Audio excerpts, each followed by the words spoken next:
welcome to the new video. In the previous one, to recap, we talked about like some limitations that Medium has in terms of lighting, like how the shadows are actually limited to one light source, and you need to parent your lights to the sculpt so it actually follows your model correctly in the viewport.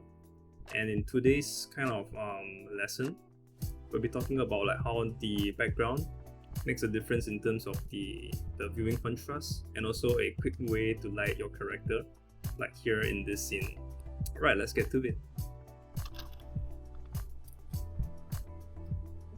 Alright, in this part of the video, we'll be talking a bit about like some of the common issues I've seen in like the screen grabs that are posted on social media and stuff. So this is one of it.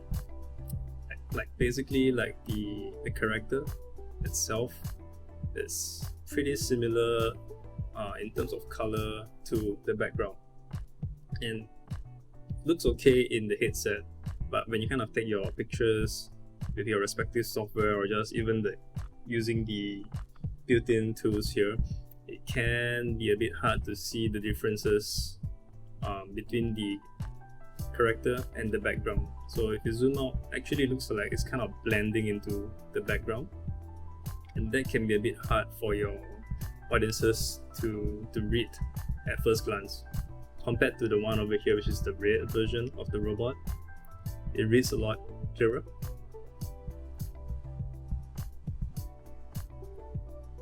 So the kind of workaround or quick fix to this is actually really just to change your background color to something that is of a different value.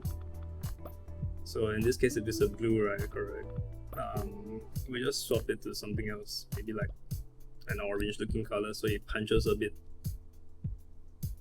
a bit more. Yeah, reads a lot better already at a distance, and that is even before you kind of factor in the light over here. So here is how I would kind of light my scene in Medium.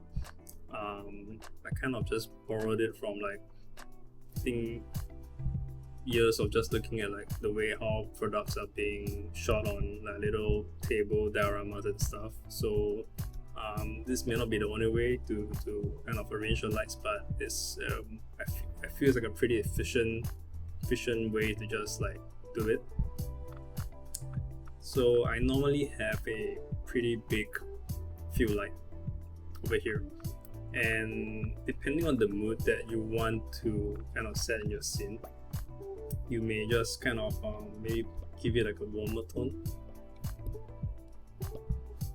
like this, or a cooler tone, probably this for me. And this looks pretty cool already when you just like factor in it's just all viewport processing and stuff. So normally the next step, what I would do is that just for the forms to read better at the back, I kind of like to do like the rear rim light.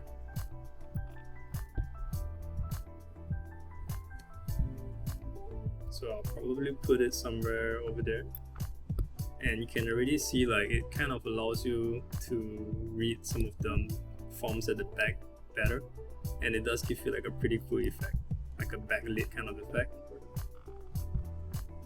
Or even if you just want to light somewhere on the side, this can really help you.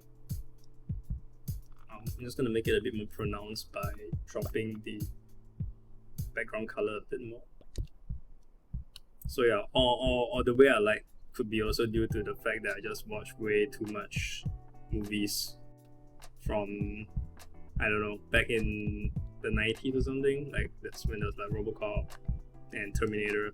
So I remember like Terminator had this kind of lighting situation where they had like this really strong like blue light on one side, and they'll kind of just like add the rim light on the other side with kind of the red tone or something.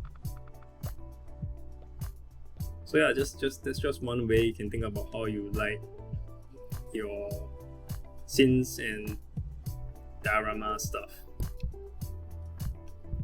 So So just don't forget to experiment. And yeah, I just hope this video helps out people who are kind of starting out in this VR environment. And before I forget, so this is how you kind of can capture your screen grabs. In my case, it's disabled because I'm actually recording a video, but it would be in this section here, and you can actually just like snap pictures of your character and stuff.